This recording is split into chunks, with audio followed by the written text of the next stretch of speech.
السلام علیکم ویورز، اشرف سل یوٹیوب چینل میں خوش آمدید۔ آج ہم گفتگو کرنے جا رہے ہیں ہم اپنے ولاگ میں پاکستان اور انڈیا پر، اور انڈیا کے حوالے سے ہم بات یہ کریں گے کہ آج 17 سپٹمبر ہے، مطلب کہ بھارتی وزیر اعظم نریندر مودی آج 75 سال کے ہو گئے ہیں۔ نریندر مودی اگر 75 سال کے ہو گئے ہیں تو اس سے کسی کو کیا دلچسپی ہو سکتی ہے، یا ریجنل پولیٹکس پر اس کے کیا اثرات ہو سکتے ہیں، یا انڈین پولیٹکس پر اس کے کیا اثرات ہیں، یا اس بارے میں ہم کیوں ذکر کر رہے ہیں؟ اس کی وجہ یہ ہے کہ بی جے پی کے جتنے بھی سینئر لیڈرز ہیں انکلوڈنگ نریندر مودی ایک لانگ ٹائم سے اس بات پر وہ بلیو رکھتے ہیں اور یہ سوچ جو ہے اس کو اپلائی کرتے رہے ہیں کہ کوئی بھی سیاسی لیڈر یا سیاسی رہنما جب 75 سال کا ہو جائے تو اسے سیاست سے کنارہ کشی اختیار کر لینی چاہیے۔ ہم نے کچھ ہفتے پہلے بھی یہ ولاگ کیا تھا جب ابھی مودی جی جو ہیں وہ 75 سال کے نہیں ہوئے تھے، اور ہم نے انڈیکیٹ کیا تھا کہ نریندر مودی جو علم بلند کرتے رہے ہیں سیاسی میدان میں اور سیاسی اپروچ کے حوالے سے کہ سیاستدان کو 75 سال کے بعد ریٹائرڈ ہو جانا چاہیے، کیا وہ خود اس پر عمل کریں گے یا نہیں کریں گے؟ آج وہ 75 سال کے ہو گئے ہیں۔ اصولی طور پر ویسے انہیں ریزائن کر دینا چاہیے وزارت عظمیٰ سے، اگر وہ ایک ٹرو ڈیموکریٹک اسپرٹ رکھتے ہیں اور وہ سمجھتے ہیں کہ ایک وہ بڑے پولیٹیشین، ایک پازیٹیولی اور بڑے پرنسپل مائنڈڈ ایک سیاستدان ہیں، تو پھر وہ ریزائن کر جائیں۔ ویسے بھی جو انہوں نے احسانات کر دیے ہیں نا انڈیا کے اوپر، خاص طور پر پچھلے 1 سال کے دورانیہ میں، چین سے لے کے امریکہ تک اور پاکستان سے لے کے ایران تک، اور پھر اس ریجن میں بنگلہ دیش سے لے کے کسی بھی دوسرے ملک تک جو کچھ انہوں نے کیا ہے، امریکہ کے ساتھ جو انہوں نے کیا ان کی پارٹی نے، کہ ایک ٹائم تک وہ ڈونلڈ ٹرمپ کی حمایت نہیں کرتے رہے اس سوچ کے ساتھ کہ یہ جیتیں گے نہیں، اور جب وہ جیت گئے تو پھر ٹرمپ کے نعرے لگائے، اور پھر ٹرمپ صاحب نے بلا کر جو انڈیا کو میسیج دیا، مودی کو جو میسیج دیا، وہ سب کے سامنے ہے۔ پھر جو پاکستان کے ساتھ پہلگام واقعے کے اوپر انہوں نے ایک جو راستہ اختیار کیا، اس راستے نے انڈیا کو نو ادر وے، میں یہ بات کہوں کہ جس شرمندگی کا شکار کیا، جس ایک طرح سے رسوائی کا شکار کیا، ایک ہسٹورک میٹر ہے، تاریخ اس کی ہوا ہے۔ اور اس کے بعد جو رویہ انہوں نے اختیار کیا نریندر مودی اور ان کی ٹیم نے، کہ انہوں نے ایکسیپٹ ہی نہیں کیا۔ ابھی تک ڈٹائی کے ساتھ جو باتیں کر رہے ہیں، کبھی آپریشن سندور کی بات کرتے ہیں، کبھی وہ کرکٹ کے میدان میں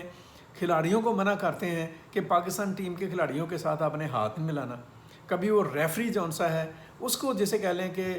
برائب کرتے ہیں کہ آپ نے ان کو ایک دوسرے کے قریب نہیں آنے دینا۔ اس طرح کی حرکتیں انڈیا کے قد اور وقار میں اضافے کا باعث نہیں ہیں، اس کو لیٹ ڈاؤن کر رہی ہیں۔ اور جو کچھ کر دیا ہے نریندر مودی نے اور ان کی ٹیم نے، ایون انڈیا کے اندر جو نفرت اور تعصب کو پھیلا دیا ہے، اس کے بعد تو بنتا یہی ہے کہ وہ جان چھوڑ دیں انڈیا کی۔ یہ جتنی دیر تک یہ ٹولہ اور یہ گروہ جو ہے انڈیا کے اوپر برسر اقتدار رہے گا، انڈیا کے عوام کو اتنے ہی لمبے عرصے تک اگلے آنے والے دنوں میں اور سالوں میں تکالیف کا، آزمائشوں کا، مشکلات کا سامنا کرنا پڑے گا۔ انڈیا کی اکانومی بھی ڈیمیج ہوگی، انڈیا کی سوسائٹی بھی ڈسٹرب ہوگی، انڈیا کی پولیٹیکل اور ڈپلومیٹک ورتھ جو ہے وہ بھی ڈیمیج ہوگی، جو کہ ہو چکی ہے، مزید ہوگی۔ دوسری بات، اس میں کوئی دوسری رائے نہیں ہے کہ الحمدللہ پاکستان نے پچھلے 1 سال کے دوران، پاکستان کی لیڈرشپ نے بلکہ پچھلے 2 سال سے جو کوشش کی ہے، پاکستان کی ملٹری اینڈ پولیٹیکل لیڈرشپ نے جس سوچ کا، جس ویژن کا، جس تدبر اور گہرائی کا مظاہرہ کیا ہے، اس کے ریزلٹ میں پاکستان کو انٹرنیشنلی ایک رسپیکٹ اور آنر مل رہی ہے۔ آپریشن بنیان المرصور جو تھا، اس میں جو ہوا، اس آپریشن کے بعد پاکستان کا قد اور وقار عالمی برادری میں بہت اونچا اور بلند ہوا ہے۔ ابھی جو ایران اور اسرائیل کے درمیان ایک محاذر آئی،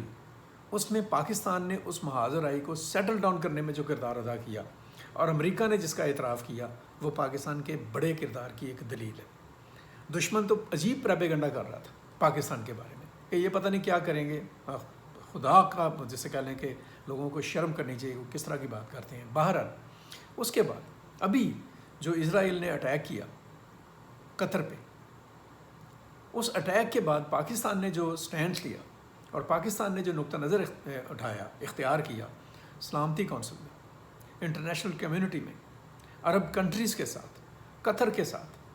وہ بھی اپنی جگہ پر ایک آپ کہہ لیں کہ ایک بہت بڑا سٹیپ ہے۔ یہی وجہ ہے کہ پرائم منسٹر شہباز شریف اور پاکستان کی جو دیگر ٹیم ہے، فیلڈ مارشل عاصم منیر اور نائب وزیر خارجہ، نائب وزیر اعظم اور وزیر خارجہ اسحاق ڈار ان دنوں وہاں پر ہیں مڈل ایسٹ میں، اور جس طرح سے ان کا ریگارڈ ہو رہا ہے، اور جس طرح سے شہباز شریف جب ملنے کے لیے گئے ہیں MBS کو سعودی عرب میں، اور جس طرح سے F-16 نے پاکستان کے وزیر اعظم کے طیارے کو اسکواڈ کیا ہے، وہ اپنی جگہ پر ایک ہسٹری ہے۔ اس سے پاکستان کی توقیر میں اضافہ ہو رہا ہے۔ پاکستان کی جو پچھلے 2 سال کی پرفارمنس ہے سیاست میں، سفارتکاری میں، اکانومی میں، IMF کے ساتھ، ورلڈ بینک کے ساتھ، USA کے ساتھ، چائنیز کے ساتھ، رشیا کے ساتھ، مڈل ایسٹ کے ساتھ، ساؤتھ ایشیا میں جو مختلف ممالک ہیں انکلوڈنگ بنگلہ دیش، that is excellent, that is wonderful, that is satisfactory. لیکن اس کا مطلب یہ نہیں کہ یہاں پر رک جائے جائے۔ پاکستان کو اپنی اکانومی کے لیے بہت کام کرنے کی ضرورت ہے۔ پاکستان کو اپنے پولیٹیکل آپ کہہ لیں کہ جو انٹرسٹس ہیں ان کو